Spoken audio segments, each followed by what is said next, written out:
Welcome to another change-making conversation from Baptist News Global. You're listening to a special podcast series titled Highest Power, Church and State, featuring writer, poet, and musician Rick Pidcock. Now here's Rick.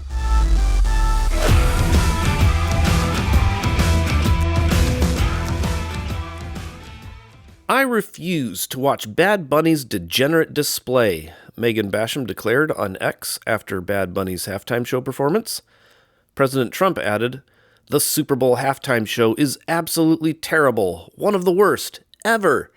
It makes no sense, is an affront to the greatness of America, and doesn't represent our standards of success, creativity, or excellence." So what exactly did Bad Bunny do that was so horrifying? I'm not really sure. The show opened with someone saying, "How delicious is Latino culture? Today, it's visible." Then the camera panned to people working in a field. Of course, all of this was in Spanish, so you'd have to read the closed captions in order to understand what it was saying in English, and that was also something that irritated a lot of conservatives. Then Bad Bunny started singing about all his girlfriends in all these different countries. But lest evangelicals get riled up thinking he's promoting sleeping around, he followed that up by admitting, "But I'm alone." Then the attention shifted to the neighborhoods of Puerto Rico. There was a lot of dancing, which one would expect, but it wasn't at all inappropriate for kids. A lot of the dancers were dressed like you'd expect people to be dressed in a warm climate like Puerto Rico. Bad Bunny said, "I've never stopped believing in myself. You too should believe in yourself. It's worth more than you think." Then there was a wedding. And by a wedding, I mean it was an actual wedding. According to multiple news reports, a couple invited Bad Bunny to their wedding, so he invited them to have their wedding at the Super Bowl. And Bad Bunny signed their marriage certificate as a witness. After the couple exchanged vows and danced with their guests at the reception that included a wedding cake, Bad Bunny said, "While one is alive, one should love as much as one can." And then he added, "I had many girlfriends, but none like you." Remember how the show started? It began with Bad Bunny singing about all his girlfriends in all these countries, then admitting he felt alone, then had a wedding, and then said, "I had many girlfriends, but none like you." If anything, you'd think white evangelicals would have loved the performance because it was actually pro-marriage. It was walking away from a lifestyle of having a lot of women and instead was affirming marriage, and specifically a marriage between one man and one woman. Bad Bunny said, "Dance without fear, love without fear." What's wrong with that? After this, the show transitioned to a summer in New York. In one particularly moving moment, Bad Bunny gave his Grammy trophy to a child. And to clear up one point of confusion here, many people are saying on social media that the child was Liam Conejo Ramos, who was the kid with the blue hat that was taken by ICE, but it was actually a child actor who was meant to represent Bad Bunny's childhood self. After this, Ricky Martin came out and sang the lyrics, "They want grandma to leave." But amid that heartbreaking reality, he affirmed, "Puerto Rico is good. It's really cool." So then Bad Bunny came out and said, "God bless America, be it," and then he named all the countries of North and South America, including the United States and Canada. God bless America, sea Chile, Argentina, Uruguay, Paraguay, Bolivia, Perú, Ecuador, Brasil, Colombia, Venezuela, Guyana, Panamá, Costa Rica, Nicaragua, Honduras, El Salvador, Guatemala, México, Cuba, República Dominicana, Jamaica, Haití, las Antillas, United States, Canadá, and my motherland, mi patria, Puerto Rico. Seguimos aquí. He said, "We are still here," encouraged everyone to kiss and hug, and held up a football that said, "Together we are America." And on the screen behind him it said, "The only thing more powerful than hate is love." So again, I bring you the words of Megan Basham and President Trump. Basham said, "I refuse to watch Bad Bunny's degenerate display." And Trump said, "The Super Bowl halftime show is absolutely terrible, one of the worst ever. It makes no sense, is an affront to the greatness of America, and doesn't represent our standards of success, creativity, or excellence." Because conservatives were so worked up into a tizzy over Bad Bunny, TPUSA decided to do an alternative halftime show, which they called the All-American Halftime Show, as opposed to Bad Bunny, who supposedly isn't completely American. Ladies and gentlemen, welcome to the Turning Point USA All-American Halftime Show. And this one's for you, Charlie.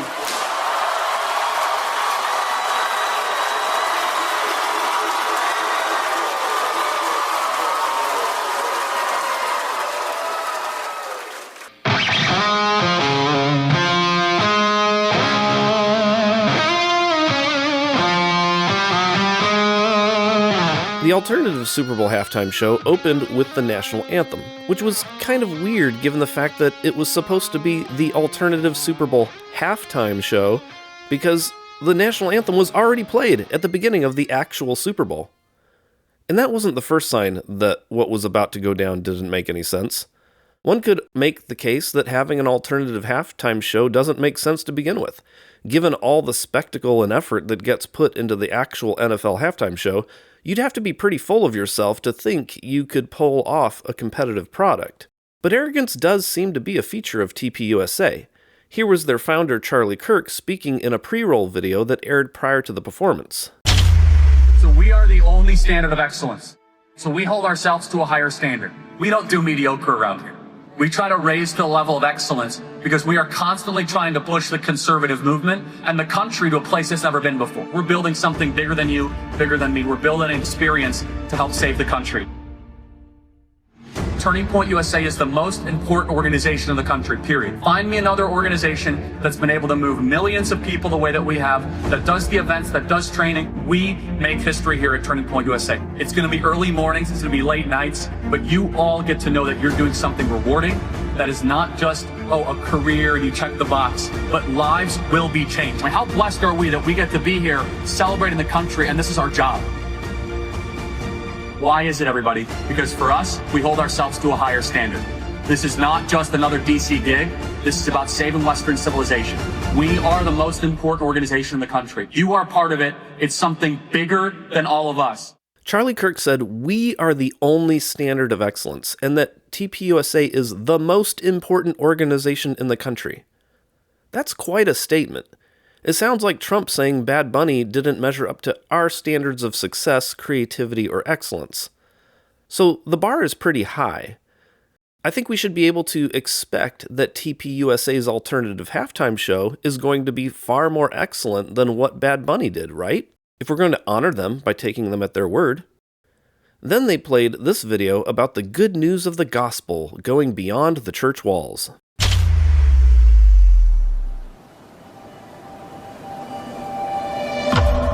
Dear Lord, there was a time when the good news stayed inside church walls, when believers grew comfortable and quiet, when the lost walked by unseen, and heaven felt far away.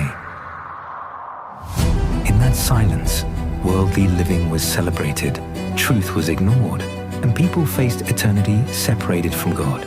We as Christians are called to go into the public arena to correct error with truth. And there's a lot of error. We're all sinners. I'm far more interested in what God wants of me than what I want from God. But now, the church awakens. She remembers the gospel. She sees the lost, and she rises. Lord, use us, wretched sinners we are, to bring forth your gospel to every city, every campus, every school, every workplace, to take the message of Jesus Christ into whatever sphere we are in. We are called to share your truth, that eternal punishment is real, but your forgiveness is greater, that our sin condemns, but Christ alone saves. Use us, Lord, to make heaven crowded. Notice the contrast. While Bad Bunny is celebrating how delicious is Latino culture and how everyone belongs, TPUSA is talking about wretched sinners that we are and mentioning eternal punishment is real, while showing video footage of rainbows and LGBTQ people. They had an anti-abortion ad, and then they had Pete Hegseth talking about the Department of War while playing with a football. You know he thought this was so cool and manly. But what was really weird to begin with was that the event was airing on the Trinity Broadcasting Network.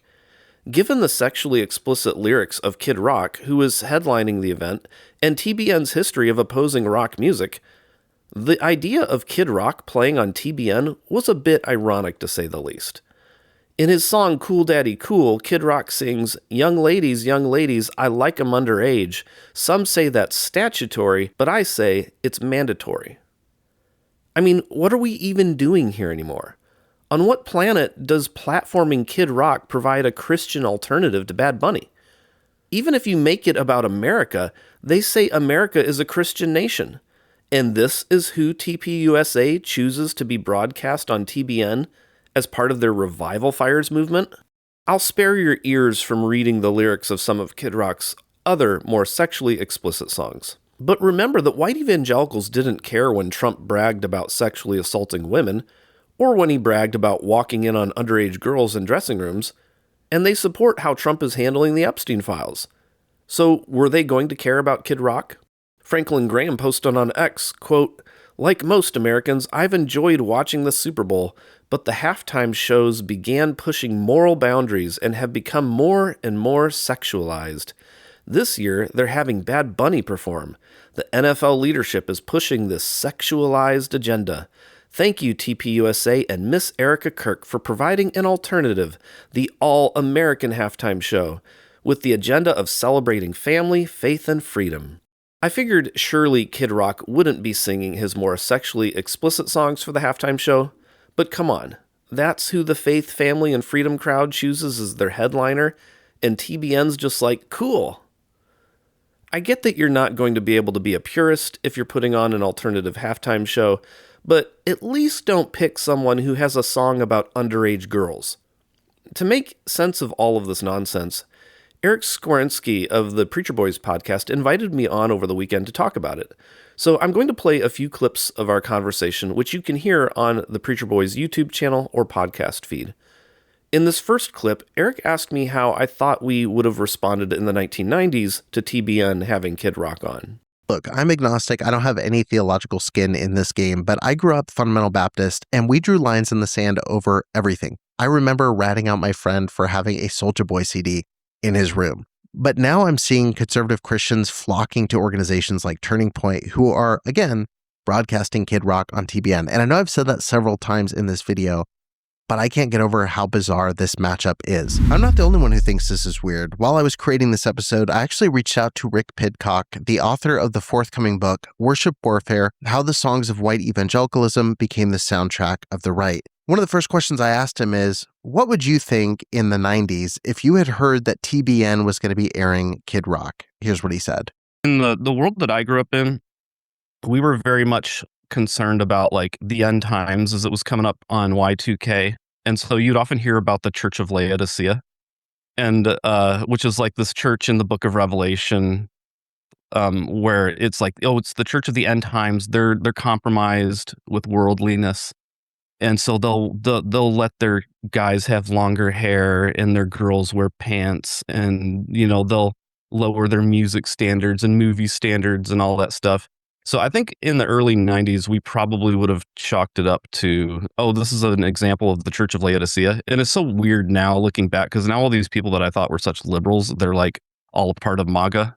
So it's kind of, a little bit of a whiplash there. Then Eric asked me how to make sense of how evangelicalism talks about being separate from the world, and yet they get so obsessed with politics. Cameron Strang at Relevant Magazine wrote that TBN built an empire by drawing a firm line between Christian and secular. That was their whole brand, separation. But now they're discarding all of that just to amplify a secular political message. This was another thing that came up in my conversation with Rick, where we talked about kind of the synergy between the political right and Christian conservatism. Here's what he had to say about this. Yeah, it's interesting because a lot of Christians today they're feeling out their churches based on their political identity. Like I went to an event earlier this year at Clemson University with sociologist Samuel Perry, and he was talking about how, especially around 2020, pastors began telling him that Christians were coming to their church and leaving their church based off of what the pastor said politically rather than so much what the pastor said theologically. So like if the pastor spoke about George Floyd, people would come and people would leave. Or if the pastor, spoke about masks, people would come or people would leave. And so I think there's been this blurring of spheres or boundaries in people's minds, just this merging of worship and politics. Because as a Christian, like when worship is something you're supposed to do with all of your life, it's going to include your politics. And so I think that in their mind, they blend those two worlds, and then they kind of begin to prioritize some of the political leanings. After this, we talked about what exactly it was that conservatives were saying they were so upset about regarding the NFL's choice of Bad Bunny. Again, this is another thing that came up in my conversation with Rick, and I think he gave a really good insight into this. And that's where I think a lot of this becomes a bit more clear, because you think about like what are they doing? Everybody's going to focus on obviously the big headliners: Kid Rock, Brantley Gilbert, Lee Brice, Gabby Barrett. But basically, like I think when you look at what they're complaining about, what they're upset about, it starts to become a lot more clear. Like they're upset over Bad Bunny's criticism of ICE. They're upset about how he primarily sings in Spanish. They don't like his LGBTQ affirmation. And then there's also been this narrative over the last decade, especially about how the NFL is supposedly going woke. And so, Trump has kind of played into this a bit with going back to the Colin Kaepernick stuff, the kneeling for the national anthem, slogans on the field, and things like that. And so, like, there's if you look at those things of what they're complaining about, you kind of start to see, okay, they're setting up these hierarchies of race and ethnicity and of gender and sexuality. And then with the family piece, this fear of and control of the kids. And so like those are three things that they're setting up, these authority and submission dynamics in those contexts. And so and then they insert music into this whole scenario. And so that's kind of like with my book that's going to be coming out in September, Weapons of Worship: How the Songs of Evangelicalism Form the Soundtrack of Extremism. After like getting into those authority and submission dynamics, I actually have a chapter on all three of those contexts. The race and ethnicity is one chapter, the gender and sexuality is another, and then I get into their control of the kids in a third chapter. And so, and the music just is kind of like it's like the sugar that helps all of that poison go down. And finally, we spoke about evangelicalism's underlying insecurity and obsession with celebrity culture. This was one of the final things I talked to Rick about, is the way that evangelicals crave the affirmation of celebrity. They need these celebrity endorsements. The way I always look at it is they build platforms in two ways. One, by condemning and critiquing celebrities in Hollywood and Nashville and the music scene and all these things. But also they are just desperate for any morsel of relevancy that they can gain by getting celebrity endorsements. And Rick echoed this point as well. I don't think a lot of evangelicals know a lot of Kid Rock lyrics. They probably couldn't name a Kid Rock song if their life depended on it. I could be wrong on that, but that's just an educated guess. But like, they're willing to overlook a lot for power and for being seen as one of the cool kids. And they've always had this fascination with celebrities. Like, you look up, like around 2000, when I graduated from high school, there was this whole thing with end times movies that were coming out. And so like they had a movie called Tribulation that was starring Gary Busey. And they thought it was so cool that they had Gary Busey. And then like they had a new Left Behind movie come out with Nicolas Cage, and Tim LaHaye was like, finally, this is the Left Behind movie we've all been waiting for. And then now you've got Russell Brand going around with Sean Foyt. And so it's like they've always had this fascination with celebrities who are willing to, say they're not, ridiculous and they're not hateful bigots and everything. And I think that a lot of that is coming from a place of insecurity, because I think white evangelicals are fundamentally a very insecure people, and that goes back to their theology, because their theology puts people down and keeps people in their place. Yeah, I've been thinking about that a lot lately. I was telling my wife there's they need evangelicalism, and then even to like more hardcore fundamentalists, need the same thing. Like they need to be able to constantly attack the outside, like Hollywood and sports and all that sort of stuff.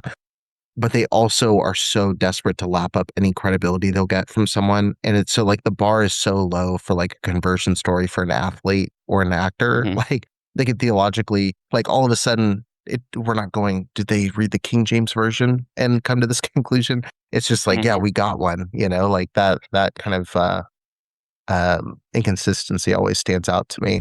The very last question that I asked Rick during our conversation was, what even is faith-based or Christian media anymore? What does that even mean? It's about, like Sean Foyt, for example, he talks about how we're the army of God and the family of God.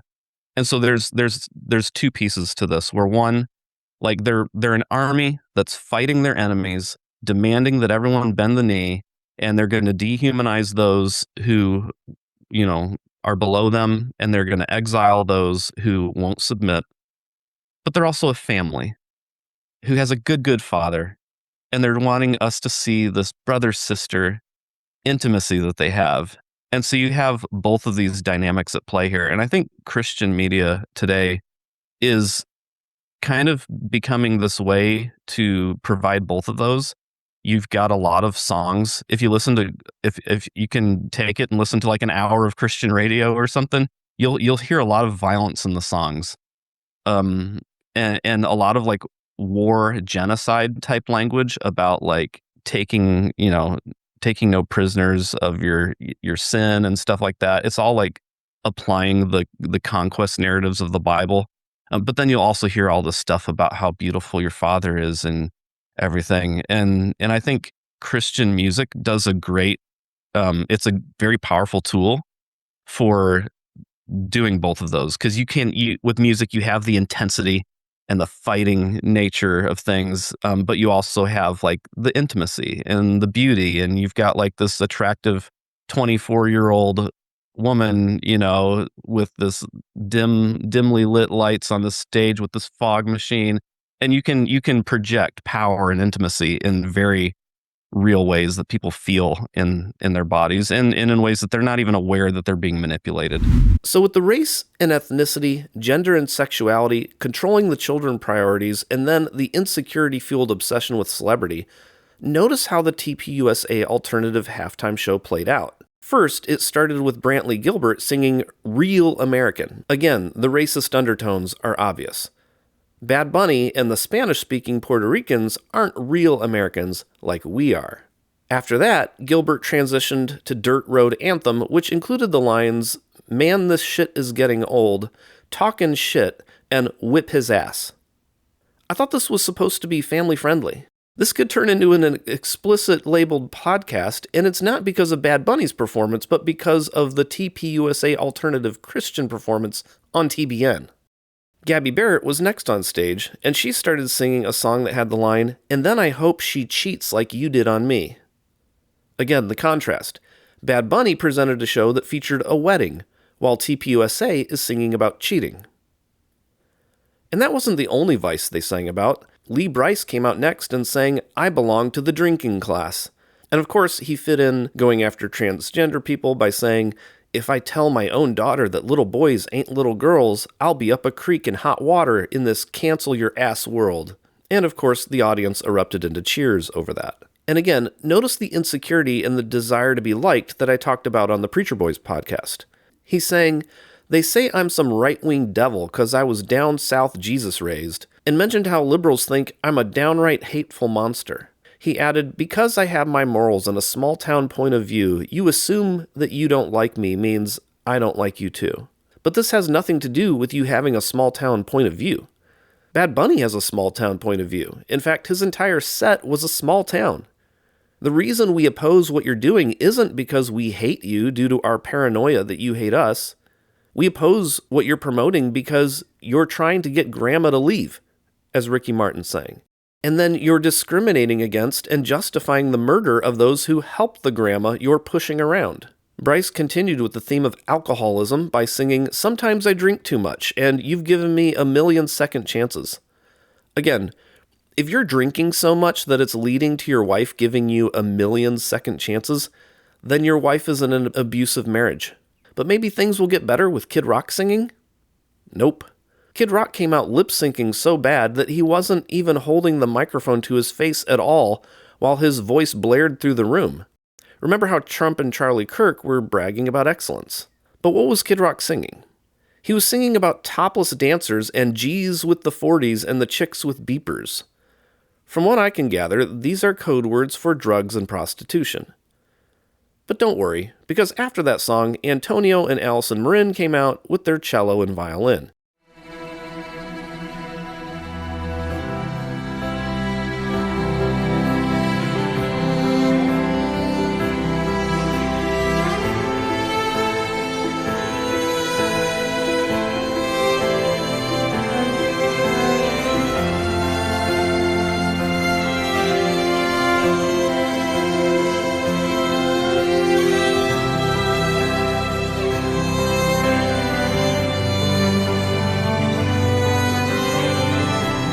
You might remember them from our coverage of Charlie Kirk's memorial service. They're at the center of many of these Christian nationalist worship warfare campaigns, often showing up with Sean Feucht himself. In fact, they were just on Feucht's latest album that featured Feucht, the Marins, and actor Russell Brand, who is facing 7 criminal charges in the UK for sexual assault. And then Kid Rock came back out to close with a song that mentioned Jesus in it, along with a threat. There's a book that's sitting in your house somewhere that could use some dusting off. There's a man who died for all our sins, hanging from the cross. You can give your life to Jesus, and he'll give you a second chance till you can't take it. You can give your life to Jesus, and he'll give you a second chance. Until you can't. So the show ends where the pre-roll videos began, with demands to submit and threats of hell if you don't. So those are the 2 halftime shows.